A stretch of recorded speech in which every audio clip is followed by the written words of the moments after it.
كانت ريم فتاة جامعية جميلة لا يضاهيها جمال أحد، تخرج من محاضراتها ذات يوم لتجد نفسها فجأة في وسط سوق مزدحم بأزياء قديمة ومبان لا تشبه تلك التي اعتادت عليها.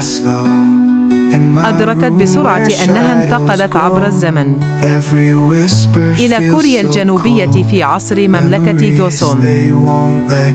بينما كانت تتجول مرتبكة في المدينة التاريخية، التقت بأربعة شبان وسماء، كل منهم يمثل جزءا من مجتمع ذلك الزمان.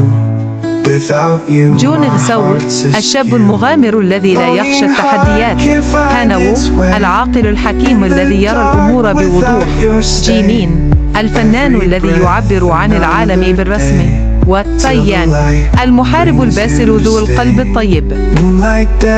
أصبحت ريم مركز اهتمامهم، ليس فقط بسبب جمالها اللافت، بل لأنهم شعروا بأنها قد تكون مفتاحا لتغيير مصائرهم.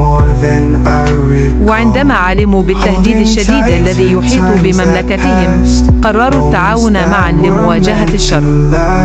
بدأت المغامرة حينما اكتشفوا أن قوى الشر تتمثل في الإمبراطور الظالم وشعوذته السوداء.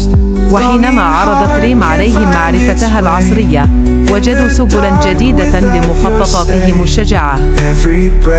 إلا أن التحدي كان أكبر من مجرد مواجهة الإمبراطور.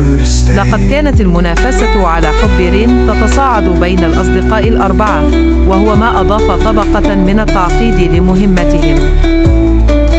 في ذروة المعركة النهائية، أدرك الأربعة أنهم بحاجة إلى العمل بتعاون تام والبعد عن أي نزاعات شخصية للفوز.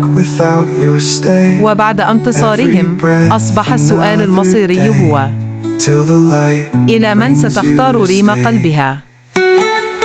رغم أن العودة إلى زمانها كان شيئا يراودها، فإن حبها لمن تعرفت عليهم ومشاركتهم في مغامراتهم جعلها تتردد. اختارت ريم في النهاية أن تبقى في تلك الحقبة، ليس لأنها اختارت أحدهم فقط، بل لأنها أحبت المكان والأشخاص والشجاعة التي وجدت في نفسها وسط هذه الأحداث العظيمة.